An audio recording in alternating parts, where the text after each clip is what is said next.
Beauty king ladies সেলুনে গিয়ে আমার অবস্থা তো পুরাই নাজেহাল। তো আজকে আপনাদের সাথে শেয়ার করব কেন আমার অবস্থা এতটা নাজেহাল হয়েছে। তো সব কিছু জানতে হলে কিন্তু আমার সাথে থাকতে হবে পুরোটা ভিডিওতে।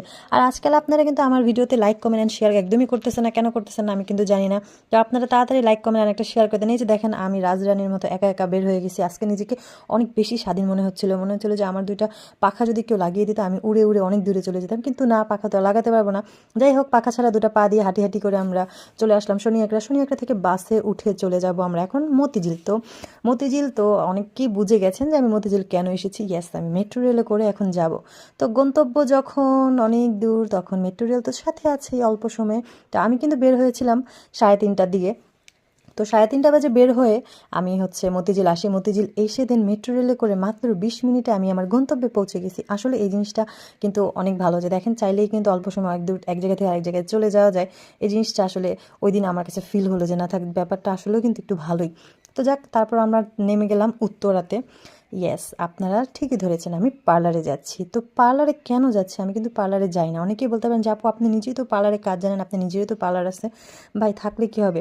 ওই যে কথায় আছে না যে মানে গ্রামের ভাষায় একটা কথা বলে না যে যে যা পারে সেটা গ্রহণ করে না বা নিতে পারে না, কেমন একটা কথা থাকে না। তো আমার ব্যাপারটা হচ্ছে এরকম, আমি পারলে কি হবে, আমি তো নিজের উপর নিজে অ্যাপ্লাই করতে পারি না। আর যারা যারা আমার মনে হচ্ছে যারা পার্লারে কাজ জানে তারা কিন্তু চাইলে নিজেদের উপরে ফেসিয়ালটা অ্যাপ্লাই করতে পারে না। তো যাই হোক, সব কিছু চিন্তা ভাবনা করে আমি আজকে চলে গেলাম উত্তরাতে বিউটি কিংডম বিউটি পার্লারে। এইখানে যাওয়ার পরে আমি মানে চিন্তা ভাবনা করতেছিলাম যে ওনাদের যে অফারটা আছে এই অফারটা আমি নিব। তো এই অফারটা আমি কয়েকদিন ধরে দেখছিলাম, এরপর যাবো করে আর যা হয় নাই।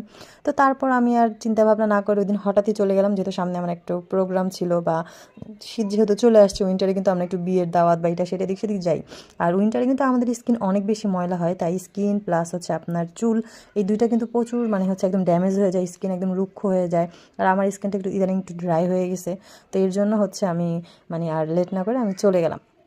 তো এখানে যাওয়ার পরে যেহেতু আমি হেজাবটা ক্যারি করতেছি, আমি হেয়ার ট্রিটমেন্টটা দেখাতে পারিনি, তবে সব কিছু আমি 999 টাকার মধ্যে একটা প্যাকেজ ছিল। তো আমি ওই প্যাকেজটা নিয়েছি, ওটার মধ্যে অনেক কিছু ছিল, 9টা জিনিস ছিল। এর মধ্যে ফেসিয়াল ছিল, তারপর হেয়ারের অনেকগুলো ট্রিটমেন্ট ছিল। তো এই সব কিছু নেওয়ার পরে আমার কিন্তু অনেক ভালো লেগেছে। আর হ্যাঁ, এইখানের আপুরা কিন্তু এতটা আন্তরিক আপনার মনেই হবে না আপনি কোনো পার্লারে আসছেন, আপনার মনেই হবে আপনি ঘরোয়া কোনো একটা পরিবেশে আছেন। সবাই এতটা মিশুক, এতটা ভালো। তো আমার কিন্তু অনেক ভালো লেগেছে। আসলে পার্লারে গেলে অনেকেই কিন্তু শুনেছি যে খারাপ ব্যবহার করে, এটা সেটা অনেক একটু ঝামেলা হয়।